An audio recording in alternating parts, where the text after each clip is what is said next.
दावत media YouTube channel, मोहब्बत का पैगाम, इंसानियत के नाम। अस्सलामु अलैकुम वरहमतुल्लाहि वबरकातुहू। मुझे 2% अल्लाह के बंदों की तरफ से जवाब नहीं आया, कम से कम 2% भी जवाब देते। मैं फिर से कहता हूँ, जवाब दें। अस्सलामु अलैकुम वरहमतुल्लाहि वबरकातुहू। अभी मैं कर्नाटका, बीदर, फिर मुंबई में 2 बड़े प्रोग्राम्स, फिर गुजरात में एक प्रोग्राम, फिर आज यहाँ 2 प्रोग्राम। गोया हम लोग की ज़िंदगी का ये रूटीन वर्क हो चुका है, यानी रोज़मर्रा ज़िंदगी। सुबह उठो, ऐसे लेक्चर्स देते जाओ। तो बॉम्बे में जो लेक्चर हो रहा था, तो बॉम्बे के लेक्चर में 7 से 10 हज़ार मस्तूरात का था पहला, दोपहर में। तो मौलाना हुज़ैफ़ा साहब वस्तानवी दामत बरकातुहुल आलिया, आपने मस्तूरात से मुखातिब होकर कहा कि दोज़ख में बड़ी कसरत में औरतें पाई जाती है। उसके 2 रीज़न्स हैं। रीज़न नंबर 1, औरतें अपनी ज़ुबान खूब चलाती हैं, और दूसरा, शादी के बाद में हस्बैंड के साथ जैसा बिहेव करना होता है वैसा बिहेव नहीं करते हैं।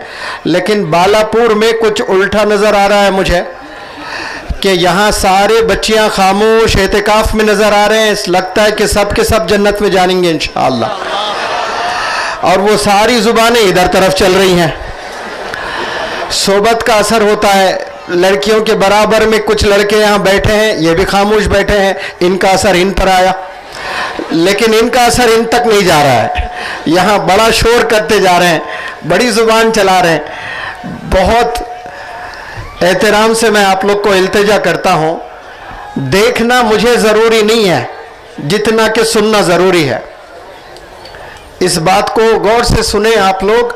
मुझे देखना ज़रूरी नहीं है जितना कि मुझे सुनना ज़रूरी है। इतना कहने के बाद भी उस तरफ के जो नौजवान बंदे हैं, मुझे बस देखना ही चाह रहे। तो फिर मैं आधा घंटा आकर वहीं पे बैठ जाता हूँ, देख लें, कोई बात की ज़रूरत नहीं है, फिर चला जाऊँगा। मेरे लिए तो अच्छा है, आराम मिलेगा। बिलखुसूस वहाँ जितने बंदे हैं, मैं उनसे गुजारिश करता हूँ कि आप मुझे देखने नहीं आए हैं, आप मुझे सुनने आए हैं। तो आपसे सवाल करता हूँ कि क्या मेरी आवाज़ आपके कानों तक पहुँच रही है? हाँ, बस पहुँच रही, तो फिर खामोशी इख्तियार कर लें आप सब लोग। पूरे खामोशी से सुने। अगर आप लोग शोर करेंगे तो मैं मेरी बात 5 से 10 मिनट में ख़त्म कर दूंगा। अगर आप खामोशी इख्तियार करेंगे तो मैं 1 घंटा बात करूंगा इंशाअल्लाह। अगर आप शोर करेंगे तो 10 मिनट में मैं पोडियम छोड़कर चला जाऊंगा, जिसका नुकसान ये जो बंदे खामोशी से बैठे हैं और ये जो बंदियां खामोशी से बैठे हैं, इनका नुकसान आप करने वाले होंगे। कल रोज़े क़यामत में अल्लाह आपसे पूछेगा, भाई तुमने नहीं सुनना था, तुम चले जाते, क्यों खड़े रहे वहां पर? जो सुन रहे थे उनको तो सुनने देते कम से कम। तो अंग्रेजी में एक कहावत है, dog in the manger. Dog in the manger मतलब वो ना खुद फायदा उठाता है ना दूसरों को उठाने देता है। ऐसे कौम में बहुत से लोग होते हैं, ना वो खुद फायदा उठाते हैं कोई चीज का, ना दूसरों को फायदा उठाने देते हैं। इस तरह से कभी नहीं होना चाहिए। बल्कि मैं कहता हूं, एक इंग्लिश में फ्रेज है, डिस्टर्बिंग फैक्टर। कभी हम लोग डिस्टर्बिंग फैक्टर नहीं बनना, यानी हमसे दूसरों को तकलीफ नहीं होनी चाहिए। मुझे तकलीफ हो रही तो मैं सह लूंगा, ये नीयत होनी चाहिए, लेकिन मुझसे और मजीद लोगों को तकलीफ नहीं होनी चाहिए। और इस महफिल में आपने नीयत करना कि मेरी वजह से इस महफिल को तकलीफ नहीं होना चाहिए। जिस वजह से सब जमा हुए हैं, वो किस लिए जमा हुए? सवाल करें तो सुनना आए हैं आप सब लोग। सुनने के लिए आंखों का दखल है या कान का दखल है? सबसे मेरा सवाल है, किसका दखल है सुनने के लिए? कानों का दखल है। तो अल्लाह ने माशाल्लाह 2-2 कान दिए हैं, इस्तेमाल करें 2 कान का। अभी तक जो कर रहे थे वो 1 कान का ही कर रहे थे, एक से सुनकर एक से निकाल रहे थे स्कूल में 10 साल। कम से कम आज 2 कान का भी इस्तेमाल करके दिल और दिमाग में अपनी बात को ले जाएं, तो बात आपके मुस्तकबिल तक मदद करेगी इंशाअल्लाह। मुझे बड़ी खुशी हुई है कि जिस तरह से वहाँ मस्तूरात और बच्चियाँ खामोशी से बैठी हैं, बिल्कुल उसी तरह अभी वहाँ जितने हजरात हैं आप सब लोग खामोशी इख्तियार किए हैं माशाअल्लाह। तो जो नौजवान बंदे वहाँ खड़े होकर शोर कर रहे थे, अब देखिए कितना खामोश है। उनके लिए सब तालियां बजाएं, क्योंकि माशाअल्लाह वो लोग कामयाब हो गए, बहुत जल्द कामयाब हो गए और टिकट भी मिल गया जन्नत का इंशाअल्लाह। अभी मैं शुरू करूं बात? हाँ, अब तक तकरीर शुरू ही नहीं हुई थी, समझाने में ही वक्त गुजरा। पहली दफ़ा ज़िंदगी में हुआ ऐसा बालापुर में, वरना कहीं भी जाता हूँ पहले 3 सेकंड 10 सेकंड शोर करके बस खामोश हो जाती है, पब्लिक सुनने के लिए तैयार होती है। मैं उम्मीद करता हूँ कि आप लोग भी ऐसा ही सुनने की नीयत से आप सब लोग बैठेंगे। जितने भी स्टेज पर हजरात बैठे हैं और यहाँ जो तशरीफ़ ले आए हैं और दूर दूर तक जो खड़े हैं बैठे हैं, वो सब लोग थोड़ी देर 40 मिनट आप लोग सब्र के साथ बैठे इंशाअल्लाह। मैं कुछ मेरे तजुर्बात आप लोग के दिलों तक पहुँचाने की कोशिश करूँगा इंशाअल्लाह। हमारी कौम जो मुसलमान बिलखुसूस ये जो बंदे हैं, इनमें जोश बहुत होता है और बिना जोश इंसान कोई भी चीज़ हासिल नहीं कर सकता। जोश बहुत अहम किरदार अदा करता है। लाइफ में कोई चीज़ पाना होता है इंसान को तो जोश का होना लाजिम है। बिना जोश इंसान बुलंदियों तक नहीं पहुंचता है, लेकिन अफसोस जोश के साथ में होश खो बैठते हैं, यहाँ मसला होता है, इसीलिए हम बुलंदियों तक नहीं पहुंचते हैं। हमें हिम्मत होना बहुत ज़रूरी है। कैसे भी हालत हो जाए, कितने भी बुरे हालत, कितने भी टफ सिचुएशन से हमें गुजरना हो तो हमने गुजरना है। उसके लिए हमारे पास में हिम्मत होना बहुत ज़रूरी है। बिना हिम्मत हम मंजिल तक कभी नहीं पहुंच सकते। बिना हिम्मत हम लोग आसमान की बुलंदियों को नहीं छू सकते। लेकिन अफसोस हिम्मत के साथ हिकमत भी होना बहुत ज़रूरी है, जो हमारी कौम में हिकमत नहीं है। हमें जोश है ज़रूर लेकिन होश नहीं है, हिम्मत है ज़रूर लेकिन हिकमत नहीं है। आज ये चीज़ें नहीं रहने की वजह से हम लोग बीच में हैंगिंग पोजीशन है ना, लटक रहे हैं। जैसे पुलसिरात का रास्ता होता है, बड़ा कठिन रास्ता होता है, कहाँ गिरते पता ही नहीं है। बिल्कुल मुसलमान कौम का ये हाल है आज कि वो कहाँ जा रहे हैं, किस सिमत जा रहे हैं, उनकी मंजिल किधर है नहीं पता है उन्हें। इसीलिए शायद अल्लाह ने नमाज में सबसे पहली जो दुआ रखा सूरह फातिहा, वो सिमत के ऊपर ही रखा, डायरेक्शन के ऊपर ही रखा है कि या अल्लाह मुझे उस रास्ते पर चला जिस पर तेरे इनामात है, उस रास्ते पर कतई नहीं चला जिस पर तेरा अजाब है। क्योंकि डायरेक्शन से ही इंसान को मंजिल मिलती है, डायरेक्शन से ही इंसान को कामयाबी मिलती है, डायरेक्शन से ही इंसान को बुलंदी मिलती है। लेकिन डायरेक्शन में क्या होना, सिर्फ डायरेक्शन देखना नहीं कमाल, डायरेक्शन में डिसिप्लिन होना बहुत ज़रूरी है। यहाँ डिसिप्लिन का मतलब खामोश बैठे रहना नहीं है। डिसिप्लिन का मतलब जो कौन से वक्त पर कौन सा काम करना है उस वक्त पर वही काम करना, वो डिसिप्लिन है। फजर की अजान हो रही है, किताब लेकर आप पढ़ाई कर रहे हो नीट की, तो वो डिसिप्लिन नहीं है। उस वक्त में फजर की ही नमाज पढ़ना। तो खाने का जो वक्त है बराबर उसी वक्त में खाना आप खाते हो और कम खाते हो, वक्त पर खाते हो, वो डिसिप्लिन लाइफ होती है। जो बंदा कम खाना खाता है वो लंबे समय तक खाना खा सकता है। जो बंदा खूब खाता है खाना आज, वो मुस्तकबिल में बहुत कम खाना पड़ता है उसको, क्योंकि बीमारियों का मरकज हो जाता है उसका पेट, क्योंकि आज बहुत खा रहा है। जो आज कम खाता है वो लंबे समय तक खा सकता है। जो आज मीठा खाता है थोड़े मिकदार में, वो अगले 40 साल तक मीठा खा सकता है। आज जो मीठा 1-1 किलो खाता है वो 4 साल के बाद फिर मीठा खाने लायक ही नहीं रहता है, वो डायबिटीज की दुकान हो जाती है वो। इसीलिए हर चीज में डिसिप्लिन, खाने में डिसिप्लिन, सोने में डिसिप्लिन, चलने में डिसिप्लिन, इल्म हासिल करने में डिसिप्लिन। डायरेक्शन से मैंने मेरी तकरीर शुरू की थी। आज मुसलमानों के पास कोई चीज नहीं है तो डायरेक्शन नहीं है। ड्रीम्स तो है, डिजायर्स है, ख्वाहिशात है, ख्वाब है, लेकिन डायरेक्शन ही नहीं है कि कैसे जाएं, कहाँ जाएं, कैसे जिंदगी गुजारें, पता ही नहीं है उन्हें, तो फिर क्या मंजिल मिलेगी। इसीलिए अल्लाह ने बार बार इसको पढ़ने को कहा नमाज में, तो इसके बिना नमाज अधूरी है। कि कितना ज़रूरी होता है इंसान को डायरेक्शन मिलना, और सही डायरेक्शन, वो डायरेक्शन जिसमें अल्लाह के इनामात है, वो डायरेक्शन नहीं जिसमें अल्लाह के अजाब है। आप जैसे डायरेक्शन से हटते हो तो डिविएट हो जाते हो। अब जब डिविएट हो गए तो डिस्टर्ब हो जाओगे, डिस्टर्ब हो जाओ तो डिसअपॉइंट हो जाओगे। अब जब डिसअपॉइंट हो जाओगे तो again the disappointment leads to depression. आज इंसान 10 में 5, 6, 7 नौजवान बच्चे डिप्रेशन में हैं। क्यों? वो डायरेक्शन में नहीं है, वो डिविएट हो गए, वो डिस्टर्ब हो गए, वो डिसअपॉइंट हो गए। उनके भी डिजायर्स हैं लेकिन डिसिप्लिन लाइफ में नहीं है, डेडिकेशन लाइफ में नहीं है, डिटर्मिनेशन लाइफ में नहीं है, अज़्म नहीं है उनके ज़िंदगी में। इसीलिए आज हम लोग बहुत पीछे हैं। दूसरी जो कौमें हैं जो बड़ी तेज़ी से आगे जा रही है, उस तेज़ी से हमारी कौम आगे नहीं बढ़ रही है। बाकी जो जितने चीज़ें हैं वो सब हम लोग इस्तेमाल कर रहे हैं। जैसे दुनिया में आज से 15 साल पहले या 20 साल पहले किसी के पास में स्मार्टफोन नहीं था, अगर था भी तो बहुत कम लोग के पास में। या अगर मैं कहूँ आज से 30 साल पहले स्मार्टफोन किसी के पास नहीं था। लेकिन आज यहाँ जितने भी बंदे बैठे हुए हैं, मैं समझता हूँ कि 90% बंदों के पास में स्मार्टफोन है।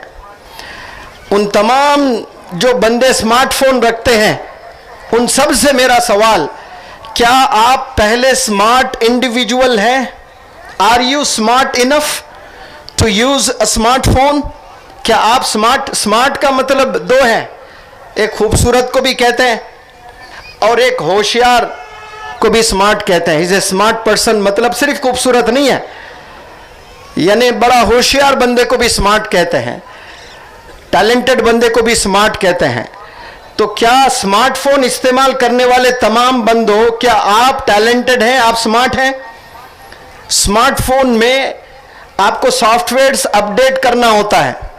6 महीने 1 साल के बाद सॉफ्टवेयर्स को आपको नोटिफिकेशन आता है, आपने अपडेट करना है। तो जिस तेजी से टेक्नोलॉजी दुनिया में आ रही है, तो क्या आप उस तेजी को अडॉप्ट कर रहे हैं? क्या अपने आप को अपडेट करते जा रहे हो आप? जितना मैथमेटिक्स का इल्म आज से 5 साल पहले था, आज उतना ही है, घटा या बढ़ा है? जो बंदे 10वीं जमात कामयाब किए थे 5 साल पहले, और आज जो उनकी मैथमेटिक्स की नॉलेज है, 5 साल में बढ़ना चाहिए कि घटना चाहिए? बढ़ना चाहिए, लेकिन सबकी घट रही है। जितना इल्म मैथ्स का पिछले 2 साल पहले था, आज उतना इल्म नहीं है। अपडेट नहीं कर रहे मैथमेटिक्स को, जो किताब पढ़े बस वहीं पढ़े और भूल गए। तो हमारी कौम जो एजुकेशन हासिल कर रही है, वो 1 साल के मकसद है उनका, बस यही साल पढ़ना है, कामयाब होना है। तो याद रखें, जो स्कूल में बच्चे जाकर तालीम हासिल करते हैं, कुछ चीज़ें रट्टा मारकर इम्तिहान कामयाब हो जाते हैं, वो असल एजुकेशन का मकसद नहीं है। कोई भी चीज़ आप इम्तिहान में लिखने के लिए याद करते हो तो कोई कमाल नहीं करते हो आप, क्योंकि याद करना कमाल नहीं है। कमाल किस में है? याद रखने में कमाल है। याद करने में कमाल नहीं है, याद रखने में कमाल है। एक कोई बंदा हाफिज कुरान है, उसने कुरान को याद किया तो उसको सनद मिली, सर्टिफिकेट दी गई है, ऑनर किया गया उसको, घर में दावत हुई, फूल पहनाए, कपड़े वगैरह सब मिले। 2 साल के बाद मस्जिद के इमाम साहब बुलाए कि बेटा, मैंने सुना आप हाफिज कुरान हैं, मेरी तबीयत थोड़ी नासाज है, आपने मस्जिद में तरावी की नमाज पढ़ाना है। रमज़ान में 104 बुखार आ जाता है उस बंदे को, हालांकि है हाफिज कुरान, नहीं पढ़ा सकता। क्यों? क्योंकि वो जो 2 साल उसने सनद लेने के बाद के गुजारे, उसमें उसने प्रैक्टिस ही नहीं की, तो उसको याद नहीं है। तो इसीलिए कहता हूं कि कमाल याद करने में नहीं है, कमाल याद रखने में है। आप कब तक याद रखोगे? कंप्यूटर प्रोग्रामर हैं आप, कोई कोर्स किए हैं तो वो कोर्स की सर्टिफिकेट आपके पास रहेगी, लेकिन जब इंटरव्यू होगी तो सर्टिफिकेट को नहीं देखा जाएगा, सर्टिफिकेट्स को ऐसे बराबर में साइड में रख दिया जाएगा। सवाल पूछा जाएगा कि इंसान अपने जहन में कितना नॉलेज को स्टोर कर रखा है, ये कितना याद है, इसको कितना एग्जीक्यूट कर सकता है, अपनी जुबान से बोल सकता है, उसी बंदे की कदर है। आज ना जाने कितने लड़कियां कितने लड़के MA MEd भी किए हैं, MSc MEd भी किए हैं, PhD भी किए हैं, स्टेज पर खड़े होकर मैथमेटिक्स पर 2 मिनट का लेक्चर नहीं दे सकते हैं, केमिस्ट्री पर 2 मिनट बात नहीं कर सकते हैं, फिजिक्स पर 2 मिनट बात नहीं कर सकते हैं, बायोलॉजी पर 2 मिनट बात नहीं कर सकते हैं, और PG किए हैं बायोलॉजी पर, PG किए हैं केमिस्ट्री सब्जेक्ट पर, पोस्ट ग्रेजुएशन किए हैं मैथमेटिक्स के सब्जेक्ट पर। ऐसे न जाने कितने बंदों को देखा मैंने, पोस्ट ग्रेजुएशन किए हैं, इंग्लिश से किए हैं, इंग्लिश पर डेमोन्स्ट्रेशन नहीं दे सकते हैं, कहते नहीं सर मैं क्लास में पढ़ा लेता हूं। अब वो क्लास में जो बंदे होते हैं 15-20 बस उन्हीं को पढ़ाते हैं। ऐसी अगर महफिल मिली, इस महफिल को अगर समझाना है, इंग्लिश के ऊपर डेमोन्स्ट्रेशन देना है, केमिस्ट्री पर डेमोन्स्ट्रेशन देना है, मैथमेटिक्स पर डेमोन्स्ट्रेशन देना है, हमारी कौम को नहीं आता है। क्यों? हमारे पास में विजन नहीं है। हम जो वक्त गुजारना है इल्म पर, किताबों पर, वो वक्त हम किताबों पर नहीं, मोबाइल में हम गुजार रहे हैं। और मोबाइल में कैसा गुजार रहे हैं? 24 घंटे एक दिन के होते हैं, और एक दिन में जो 24 घंटे होते हैं, नौजवान कुछ ऐसे भी बंदे और ऐसे भी बंदियां हैं जो 12, 14, 16 घंटे अपने सिर्फ मोबाइल में ही गुजर रहे हैं। उनके 16 घंटे गुजर रहे हैं। पहले उलमा हजरत बयान किया करते थे, कुछ वलियों के बारे में बताया करते थे किस्से, कि कुछ ऐसे भी अल्लाह के वली गुजरे हैं इस रूए ज़मीं पर जो रात का इशा के वजू से फजर की नमाज तक वो जिक्र में मुलविस रहते हैं, जिक्र ही किए जाते, जिक्र किए जाते, जिक्र किए जाते। जब जब मैंने ये सुना बचपन में, मैं सोचता था कि ये कैसे पॉसिबल है भाई, रात से लेकर फजर तक बिना वही वजू से आप फजर तक आप इबादत में मशगूल है, कुरान पढ़ रहे हैं, नमाजें पढ़ रहे हैं, तहज्जुदें हो रही है, जिक्र हो रही है। तो मैं सोचता था कि मौलाना जो है खुश करने के लिए बस ऐसे ही बोल रहे हैं। लेकिन आज के नौजवान के लड़कियां, नौजवान लड़के लड़कियों ने ये मुझे समझाया।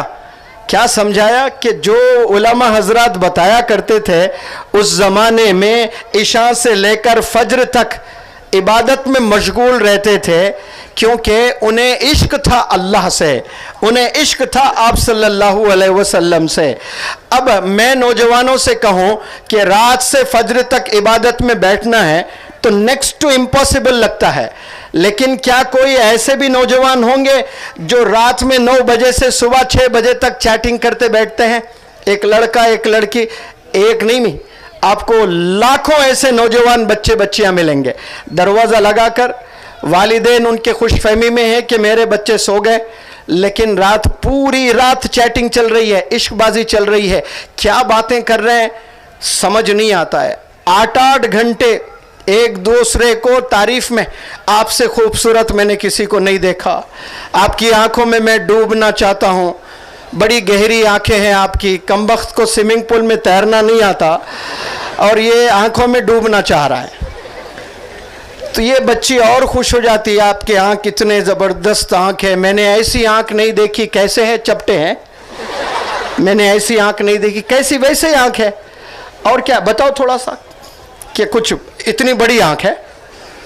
लेकिन नौजवानों में जो एनर्जी होती है, जो जोश होता है, जो बड़े बड़े लोग मिलकर काम नहीं कर सकते, वो 2-4 नौजवान बच्चे करते हैं। ऐसी ताकत अल्लाह ने नौजवानों में दिया है।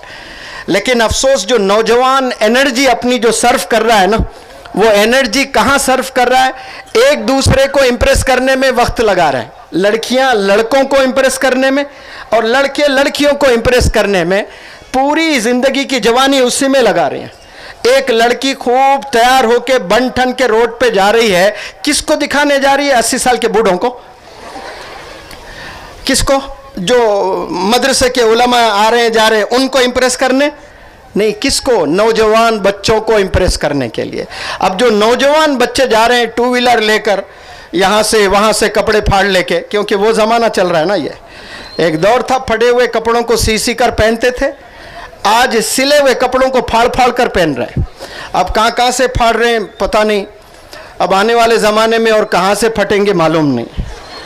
अजीब अजीब चिचोरी हरकत, पीला पतलून, लाल शर्ट, ये दस्तियाँ बांधे हुए हैं, 2-2 चैन गलों में है, 5 उंगलियां हैं तो 10-10 छल्ले लगाए हुए हैं। अब वो गाड़ी पे जा रहे हैं, स्टंट कर रहा, ऐसा कर रहा है। वो बच्ची को देखते अरे मेरा ऋतिक आ गया, पहला ख्याल वही आता है उसको।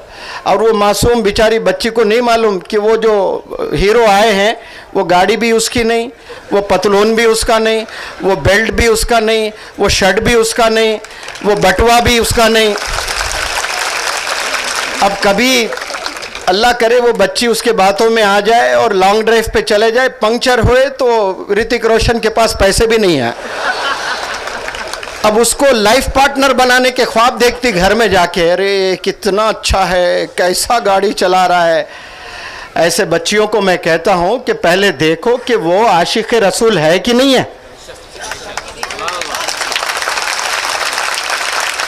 आप पहले दरियाफ्त करो, जाकर मस्जिद के इमाम को, अपने वालिद, अपने भाई से पूछवाओ जाकर कि एक लड़का मुझे पसंद आया है, इमाम साहब क्या ये लड़का आप ही के मोहल्ले का है? इमाम साहब कहते हाँ मेरे ही मोहल्ले का है। 365 दिन में इसने कभी फजर की नमाज पढ़ी है? तो इमाम साहब बोलेंगे जिंदगी में मैंने इसका चेहरा नहीं देखा फजर की नमाज में। इमीडिएट डिलीट करना आपने। वो ऋतिक रोशन से भी अच्छा होगा, उसकी बॉडी बिल्डर से भी अच्छी होगी, लेकिन इमीडिएटली डिलीट कर देना आपने। क्यों? वो आपको कभी जन्नत नहीं ले जा सकता, वो आपके बच्चों को कभी अच्छी तालीम नहीं दे सकता। आपके बच्चे भी वैसे ही कॉलेज के तवाफ करते रहेंगे लड़कियों के, वो चड्डियां फाड़ लेके निकलेंगे, ये तो पतलून फाड़ के निकला था, वो बचपन से ही फाड़ लेगा। क्यों? बाप वैसा है। इमेजिन करें आपसे वो कैसे अप्रोच हो रहा है। आपने देखना कि ये बंदा फजर की नमाज 365 दिन में इसने कितनी दफा पढ़ा है। आपको जवाब में मिला एक भी दफा उसने नहीं पढ़ा। अब उस बंदे को आप लाइफ पार्टनर बनाओगे तो आप अपनी पूरी जिंदगी तबाह कर रहे हो। ऐसे इतने अच्छे घराने की लड़कियां डिप्रेशन में जाकर सुसाइड कर ली है सिर्फ इश्क में। यही इश्क अगर अल्लाह से हो जाए, सोचे कैसी जिंदगी होगी। यही इश्क अगर आपका रसूलुल्लाह सल्लल्लाहु अलैहि वसल्लम से हो जाए तो जिंदगी कैसे होने वाली है। ये इश्क मैंने मौलाना हुज़ैफा साहब वस्तानवी, आपने अभी तकरीर की है, आपके अब्बा हुजूर को एक लक़ब मिला है। वो लक़ब क्या मिला पता है आपको? खादिमुल कुरान वल मसाजिद। खादिम यानी सर्वेंट, नौकर। खादिम खिदमत करना, किसकी खिदमत? मसाजिद की और कुरान की।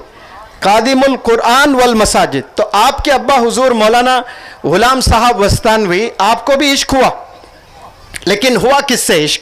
फर्क है इश्क में।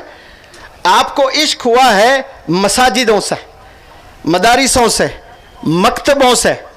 तो आपने किया क्या इश्क हुआ? तो आपने 7000 मसाजिद बनाए। कितने बनाए? लड़कियों जवाब दो, कितने? आज नौजवानों को विराट कोहली कितने सेंचुरीज मारे हैं इसका आंसर पता है। बिग बॉस में कौन हीरो बने हैं, किसको अवार्ड मिला है, ये सबको पता है। लेकिन मौलाना गुलाम साहब वस्तानवी को जानते हैं कितने मसाजिद बनाए? ये नहीं जानते, आपका एरिया ही नहीं है ये। जवाब दें जोर से, कितने बनाए आपने? अरे जोर से बोलें। 7000। आज के दौर में एक घर भी नहीं बना सकते। 40-40 साल मेहनत करते हैं लोग, किराए के घर में रहते हैं कि नहीं रहते हैं? जिंदगी कट जाती है, काले बाल सफेद हो जाते हैं, सफेद बाल झड़कर सर पर कुछ नहीं है, जिंदगी कट गई। लेकिन एक 2 कमरे का घर नहीं बना पा रहा है आज। इतने मुश्किल जमाने में आपने 7000 मसाजिद बनाए, माशाअल्लाह। 700 से ज्यादा आपने मदारिस बनाए, 2500 मकतब चल रहे हैं। एक आलिम दीन ने MBBS कॉलेज भी बनाया, the first scholar of India, बल्कि मैं कहता हूं एशिया के, शायद एशिया क्या वर्ल्ड का कहना चाहिए मुझे, क्योंकि अमेरिका इंग्लैंड में कौन आलिम दीन ने मेडिकल कॉलेज बनाया? इस रूहे ज़मीं पर ये पहले आलिम दीन हैं जिन्होंने मेडिकल कॉलेज कायम किया है। एक साल भी अगर मेडिकल कॉलेज का परमिशन नहीं मिलता है, लोग सुसाइड कर लेते हैं ओनर्स। इतना बड़ा नुकसान होता है, 100-200 करोड़ का नुकसान हो जाता है।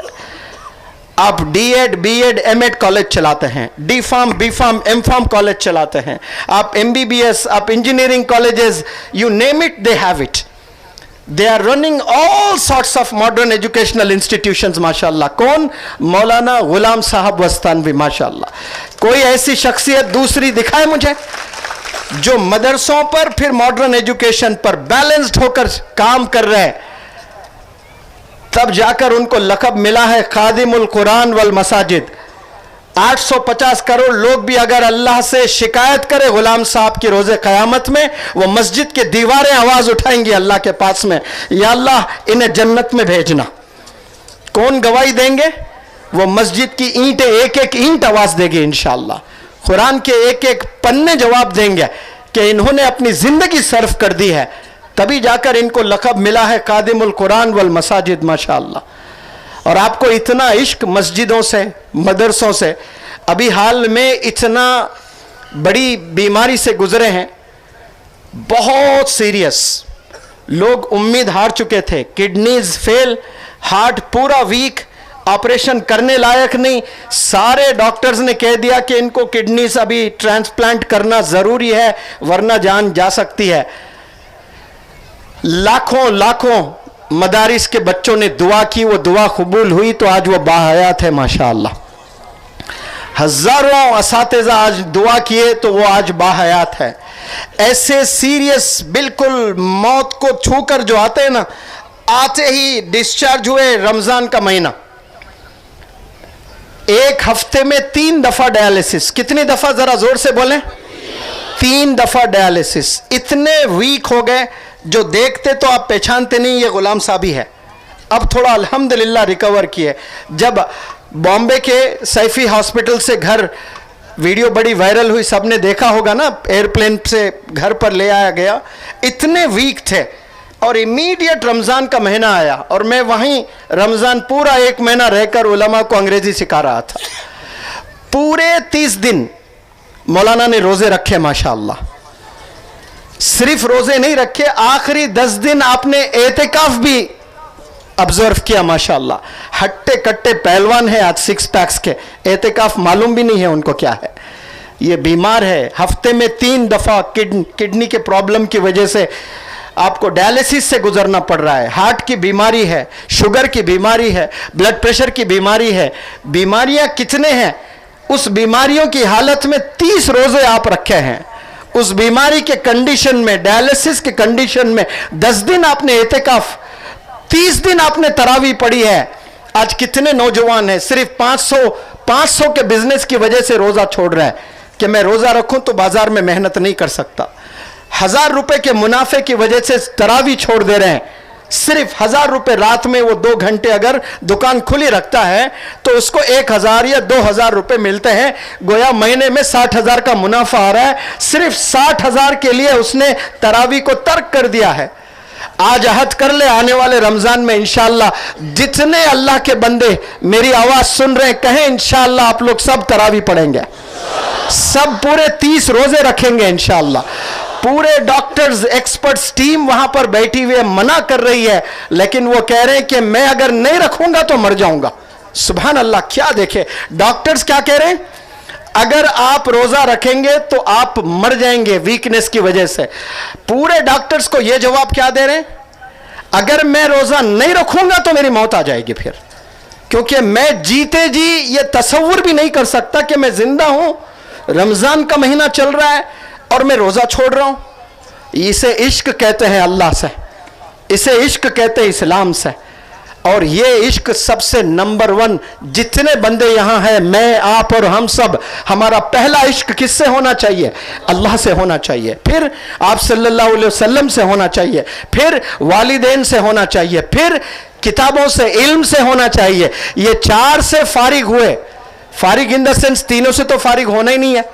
चौथी चीज इल्म से, एजुकेशन से फारिग हो गए, उसके बाद सोचना है कि मुझे जिंदगी और मजीद गुजारनी है, मुझे शादी करनी है, तो लाइफ पार्टनर मुझे अभी ढूंढना चाहिए. तो 22-25 साल जाने के बाद, गुजरने के बाद 2 रकत नमाज पढ़ के अल्लाह से इस्तिखारा करके, फिर जब अल्लाह से मांगना, या अल्लाह मैंने मेरे एजुकेशन को कंप्लीट किया, मैंने जवानी में कोई गुनाह नहीं किए, मैंने सारे रोजे रखे, मैंने सारे नमाजें पढ़ी, मैंने खूब वालिदैन की खिदमत की है, मैंने पोस्ट ग्रेजुएशन किया है। अब मैं शादी करना चाहता हूं, मुझे बेहतरीन दुल्हन दिला, मुझे बेहतरीन दुल्हा दे, आप तब जाकर फैसला लें। लेकिन आज 12 साल की बच्ची लाइफ पार्टनर को ढूंढने निकल रही है, 11 साल का बच्चा कॉलर उठा के घूम रहा है गर्ल्स कॉलेज के पास में, स्कूल का बच्चा गर्ल्स कॉलेज जा रहा है, किस लिए? गर्लफ्रेंड के लिए। अब वो बंदा कभी जिंदगी में कुछ पा सकता है? लाइफ में कुछ भी नहीं करने वाला है, जिंदगी करियर सब बर्बाद करने वाले हैं। आपका सबसे पहला इश्क अगर किसी से होना है तो अल्लाह से होना है। और कुछ बच्चे होते हैं जो टैलेंटेड होते हैं, जिनको गॉड गिफ्टेड, कभी सुना होगा आपने, ये बंदा गॉड गिफ्टेड है, खुदादाद सलाहियत है इसमें, जो भी चीज को छूता है सोना हो जाता है, यानी जिस फील्ड में भी वो काम करता है उसका हीरो बन जाता है, माहिर हो जाता है। अपनी महारत से, अपनी काबिलियत से, अपनी टैलेंट से अगर वो बुलंदियों पर भी जाता है, लेकिन वालिदैन उससे नाखुश है, वालिदैन उससे राजी नहीं है, तो फिर अल्लाह भी राजी नहीं है, अल्लाह भी नाखुश है। इस रूहे ज़मीं पर 850 करोड़ लोग हैं इस वक्त में, कमो पेश कितने हैं? 850 करोड़। अगर कोई बंदा, सोशल मीडिया का ज़माना चल रहा है, एक फ़ोटो आपने डाल दिया सोशल मीडिया पर, तो आपको बमुश्किल 50 या 100 लाइक्स आते हैं, और जिस दिन 200-300 लाइक्स आ जाए पूरी रात नींद नहीं आती आपको। वो 200 लाइक्स की 200 जो लाइक्स आते हैं आपको, उसके लिए आप 2000 दफ़ा फ़ोन खोलते हैं देखने के लिए, कितने हुए? 10। फिर 2 मिनट के बाद कितने हुए? 12। फिर कितने हुए? 14 लाइक्स। उसमें कमेंट्स है, यू आर लुकिंग ब्यूटीफुल, कोई लिखा बच्ची को, और ये क्या खुश हो रही है, और कोई नीचे लिख रहा, you are looking deadly gorgeous, अरे और खुश हो रही है। हालांकि वो लड़की को भी पता है वो फिल्टर वाली फोटो है, और वो लड़कों को भी पता है ये फिल्टर वाली फोटो है, फिल्टर हटा दे तो पहचानेंगे भी नहीं। अब वो फिल्टर, जो बड़े लोग बैठे हैं इन लोग को नहीं पता, फिल्टर यानी श्रीलंका की बच्ची अमेरिकन दिखेगी, है केनिया की। हजरत परेशान हो रहे हैं फिल्टर क्या है करके। मोबाइल में एक बटन होता हजरत, एक काली कलोटी है, बटन दबा के ऐसा देखते 1 सेकंड में अमेरिकन हो जाती है, यानी गोरी परी। अब वो फोटो डालती है इंस्टाग्राम पे, अब डालते ये जो हमारे हजरत है ना ऋतिक रोशन के खानदान के, अब ये जो को नीचे कमेंट्स मारते रहते, ओ खूबसूरत परी, डेडली गॉर्जियस, लुकिंग वाओ, ये सारी चीजें आती हैं। हालांकि वो लोग को भी पता ये फिल्टर की है, अब ये लोग को भी पता ये फिल्टर की है। अब ये फिल्टर के ज़माने में दोनों एक दूसरे को धोखा दे ले रहे। अब ये इससे क्या मिल रहा है आप लोग सोचे थोड़ा। मैं इसलिए नौजवान बच्चों से कहता हूं, अगर आप लोग बेहतरीन एजुकेशन हासिल करेंगे, ज़बरदस्त स्किल्स डेवलप करेंगे, बड़े बड़े एमएनसीज में आपकी जॉब होगी, या गवर्नमेंट के बड़े बड़े पोजीशंस पर आप अफसर बनकर काम कर रहे हैं, तो जो नौजवान बच्चे कॉलेज के तवाफ करते हैं ना गर्ल्स के, ऐसे खूबसूरत बच्चियों के पयामात तवाफ करेंगे आपके घर के। आपके वालिद थक जाएंगे, इतने पयामात आएंगे आपको, और सारे के सारे कौन? गोरे, बेहतरीन बच्चियों के पयामात आएंगे। सिर्फ आप एक चीज हासिल की इसलिए कि आपने बेहतरीन एजुकेशन हासिल किया, आपने बेहतरीन स्किल्स डेवलप किए। अब ये छोड़कर आप गलत चीजों में आप अपनी एनर्जी सर्व कर रहे हैं, कुछ नहीं मिलने वाला है। सिर्फ 200 लाइक्स के लिए 2000 दफा कोई फोन देख रहा है, तो उससे बड़ा अहमक इंसान कोई है इस दुनिया में? सिर्फ 200 लाइक्स के लिए। अब 200 से ज्यादा तो नहीं आते। अब वो 200 लाइक्स के लिए 2000 दफा जो बंदा फोन खोल रहा है, तो कितना डिस्टर्ब हो सकता है वो सोचिए। अगर माने आप लोग इतने टैलेंटेड हैं, इतनी फैन फॉलोइंग है आपकी, कि आपका इंस्टाग्राम अकाउंट है और आपके 850 करोड़ फॉलोअर्स हैं। कितने फॉलोअर्स हैं इस रूहे ज़मीन में? किसी के भी 850 करोड़ फॉलोअर्स नहीं है, लेकिन मानो आपके हैं 850 करोड़ लोग दीवाने हैं आपके, यानी जान लुटाने के लिए तैयार है आप पे, आपकी एक आवाज पर जुड़ने के लिए तैयार है। लेकिन उन 850 करोड़ में अगर 2 ऐसे शख्सियात हैं जो आपसे नाखुश है, आपसे नाराज है, और वो आपके वालिदैन हैं, तो फिर the power of all powers, the king of all kings, Allah सुब्हानहू तआला भी आपसे नाखुश है, अल्लाह सुब्हानहू तआला भी आपसे नाराज है। वो 850 करोड़ की जो फेरिस्त है ना, उस पर अल्लाह कुछ भी नहीं करने वाला है उससे। अरे भाई, इस बंदे के इतने फॉलोअर्स हैं। Allah is least bothered about your followers on this earth. Allah देखता है कि पहले ये अल्लाह की बंदी के वालिदैन इससे राजी है या नहीं है। आज मैं तमाम नौजवानों से, बालापुर के सब नौजवानों से सवाल कर रहा हूं, आप जवाब अपने आप दें। अगर जुर्रत नहीं रखते हैं जवाब देने की, तो दिली दिल में जवाब दें। आप, क्या आपके वालिदैन आपसे खुश हैं या फिर नाराज है? आज जाकर पूछे, अब्बा हुजूर, अम्मी जान, क्या आप मुझसे खुश है या नाराज है? और कहना उन्हें सही सही बताना।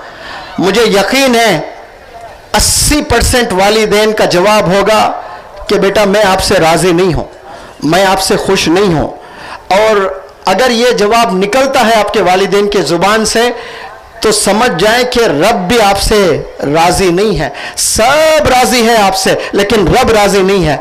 मैं फिर से कह रहा हूं, सुन ले, सब राजी है आपसे, लेकिन रब राजी नहीं है आपसे। क्यों? क्योंकि आपके वालिदैन राजी नहीं है। इसीलिए माँ के कदमों के नीचे जन्नत और बाप जन्नत का दरवाजा है। ये जो छोड़कर आप दुनिया के पीछे जाएं, अपने टैलेंट के बेसिस पर आप दुनिया के रिचेस्ट पर्सन बन जाएं, प्राइम मिनिस्टर बन जाएं, प्रेसिडेंट बन जाएं, कोई बहुत बड़े कंपनी के आप चेयरमैन बन जाएं, लेकिन वालिदैन नाराज, तो फिर अल्लाह भी नाराज है। तो आज सब ने हद करना है कि आज से आपने वालिदैन को खुश करना है। जितने भी बंदे वालिदैन को सताए माजी में और सता रहे हैं इस हाल में, और सताने वाले जो मुस्तकबिल में हैं, आज अहद कर ले कि तौबा या रब, आज से मैं मेरे वालिदैन को नहीं सताने वाला हूं। आज से अहद कर लें आप लोग। 10 में 8 नौजवान बच्चे अपने वालिदैन को सता रहे हैं, और न जाने ड्रग्स में कितने बंदे इन्वॉल्व है।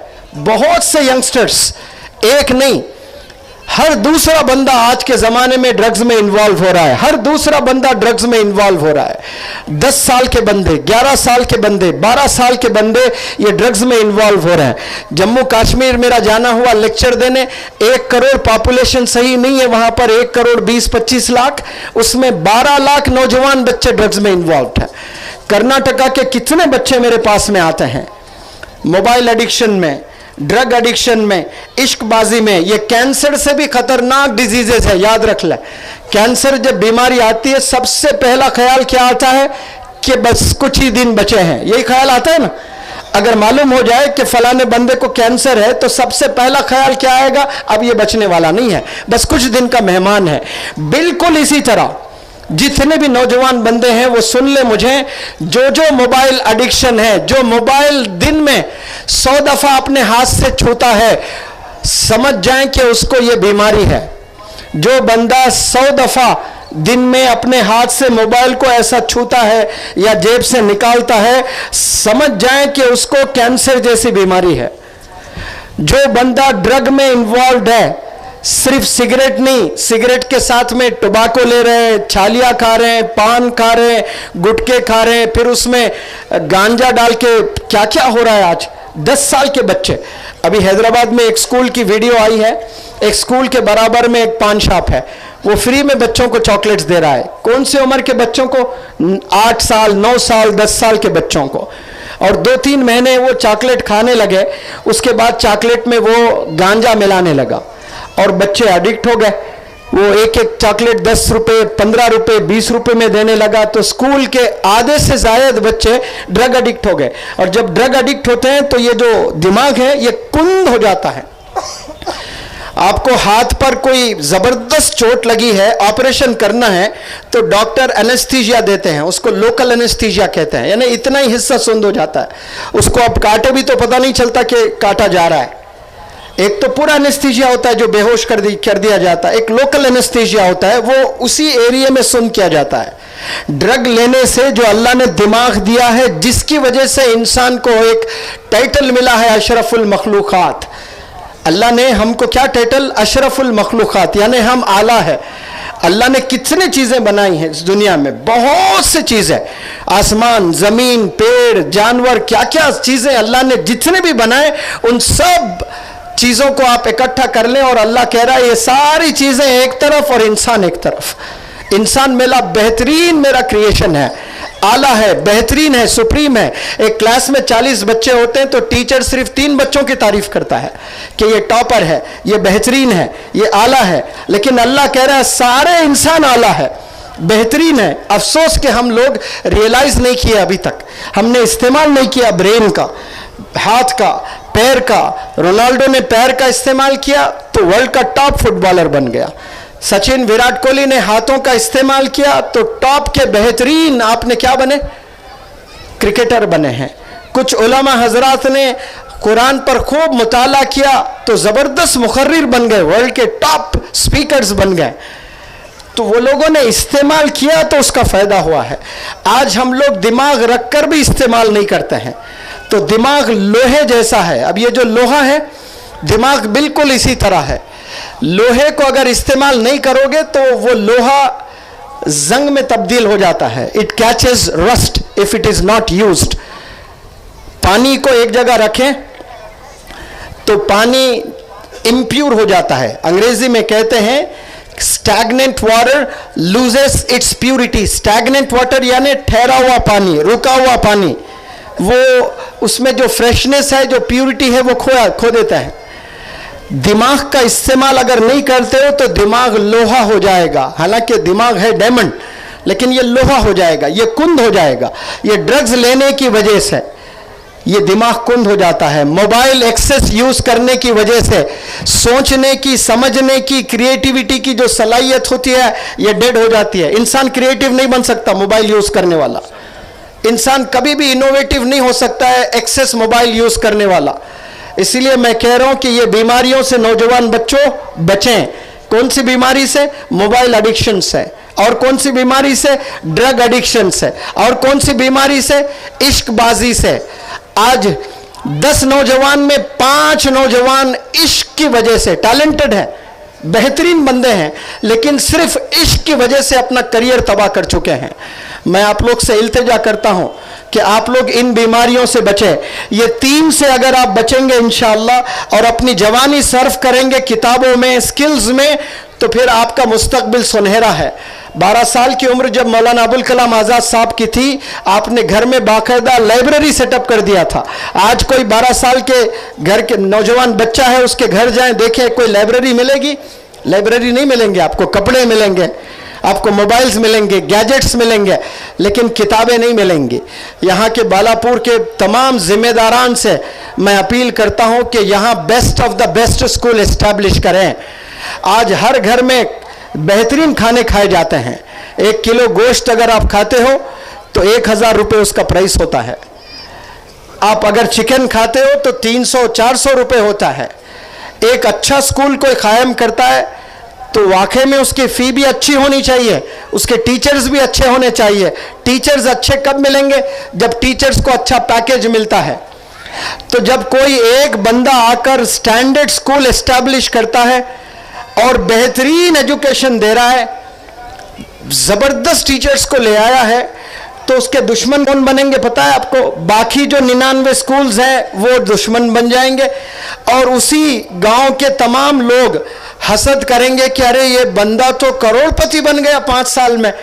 एक बंदा अगर करोड़पति बन भी रहा है आपके पैसों से, लेकिन आप ही के मोहल्ले, आप ही के गांव के बच्चों को वो डॉक्टर्स बना रहा है, इंजीनियर्स बना रहा है, साइंटिस्ट बना रहा है, तो कोई नुकसान नहीं कर रहा है वो। लेकिन 100 स्कूल है लेकिन कुछ भी नहीं कर रहे हैं 20 साल से, उससे अच्छा है कि कोई एक बंदा करोड़ों कमा ले लेकिन पूरे गांव के बंदों को करोड़पति बनाने का हुनर सिखाए। आज छोटी सोच रखती है मुसलमान कौम, किसी को आगे देख नहीं सकते। कोई एक स्कूल चला रहा है, जबरदस्त स्कूल है, अरे भाई उसने फी बहुत अच्छी रखी। आज हमको फ्री में एजुकेशन चाहिए। आप जाकर खड़े हो जाएं गोश्त के दुकान के सामने, कभी जिंदगी में 10 साल से आप गोश्त ले रहे हैं, कभी एक दिन 1 किलो गोश्त फ्री दिया कोई? जवाब दें। 10 साल से आप गोश्त ले रहे हैं, कोई दिया? 10 साल से एक ही दुकान में जाकर आप चावल ले रहे हैं, कभी जाकर बोलो आज नहीं है 5 किलो देगा? कोई नहीं देंगे आपको। 10 साल से आप बस में ट्रैवल कर रहे हैं, भाई मैं 10 साल से कर रहा हूं, आज नहीं है कंडक्टर साहब, उतार देगा आपको। और स्कूल में पैसे देने के लिए घबरा रहे हैं, गोश्त के लिए पैसे है, स्मार्टफोन के लिए पैसे है, कपड़ों के लिए पैसे है, शादी 10 लाख 15 लाख की, दुल्हन ड्रेस ले रही है तो मिनिमम 30,000, गरीब बच्चियों की बात कर रहा हूं, अमीर बच्चियां तो 2-2 लाख 3-3 लाख प्री वेडिंग के नाम पे शादी से पहले ही जिना कर बैठ रहे हैं। अब जाकर हाथों पे यहां से लेके यहां तक मेहंदी लगा रही है, और छूने वाले कौन है? नौजवान बच्चे हैं, उसका ईमान नहीं कुछ नहीं, ले आकर मां बैठी है, बेटी का यहां से यहां तक हाथ जिस्म दिखाकर मेहंदी का डिजाइन लगा रही है। कौन छू रहा है? कोई दूसरा बंदा छू रहा है हाथ को, गवाह कौन है? मां है। यह जमाना चल रहा है, कहां अल्लाह की मदद आएगी? एक बेहतरीन स्कूल होना चाहिए, वो स्कूल से अगर स्कूल के ओनर को पैसे भी मिल रहे हैं तो मिलने दें, लेकिन फायदा अल्टीमेटली किसको हो रहा है? इसी कौम के बच्चों को फायदा होने वाला है। यही के कौम के बच्चे मुस्तकबिल में जाके बेहतरीन काम करने वाले बनेंगे। लेकिन 20 साल से ऐसे ही स्कूल कोई बड़े कुछ किए नहीं, यहां पे कारनामे नहीं हुए, तो फिर तो बेकार है। कम से कम एक हाई स्टैंडर्ड वाला स्कूल यहां पर आना चाहिए। जिम्मेदारान सब मौलाना हुज़ैफा साहब वस्तानवी से टच में रहें, अक्कल कुआं आए, उनसे मशवरा करें, इंशाअल्लाह आपको एक बेहतरीन फार्मूला देंगे। यहां इतनी बड़ी कौम है, बेहतरीन स्टैंडर्ड का कोई स्कूल नहीं है। तो मैं इल्तिजा करता हूं कि तमाम जिम्मेदारान आप लोग, आप पैसे निकाले, 5-5 लाख निकाले, 100 लोग दो 5-5 लाख, जबरदस्त स्कूल तैयार हो जाएगा यहां पर, आपको क़यामत तक इसका अजर मिलता रहेगा इंशाअल्लाह। आप 5 लाख, अगर किसी को बीमारी आ जाए, आप डॉक्टर कहें आपको कि आप सीरियस बीमारी में है, आपको 10 लाख देना है, ऐसे दे देंगे 10 लाख। कौम के लिए आज हम 5 लाख नहीं दे पा रहे हैं। तो जिम्मेदारान लोग आए मौलाना हुज़ैफा साहब के पास, अक्ल को आकर बैठे, एक फार्मूला बनाएं, एक बजट बताएं, आप हमारे पास ये बजट है, ये ज़मीन है, आप हमें बताएं कि कैसे स्कूल इस्टेब्लिश करना है। इंशाअल्लाह देखना 10 साल में बालापुर एक नक्शे में बदल जाएगा। जैसे आसमान में तारे बहुत नज़र आते हैं, चांद एक ही होता है, तो महाराष्ट्र के मैप में अगर ऊपर से जाकर देखें तो बालापुर तारे की तरह नहीं दिखना चाहिए, चांद की तरह दिखना चाहिए इंशाअल्लाह। और ये पॉसिबल है सिर्फ और सिर्फ एजुकेशन से। मैं दुआ करता हूं कि अल्लाह सुब्हानहू व तआला यहाँ के जिम्मेदारों को वो ताकत दे, और नौजवानों को अल्लाह सुब्हानहू व तआला वो सही डायरेक्शन दे, जिससे आप बुलंदियों को छुए, दीन और दुनिया में आपको कामयाबी मिले। मैं दावत मीडिया यूट्यूब चैनल, मोहब्बत का पैगाम, इंसानियत के नाम।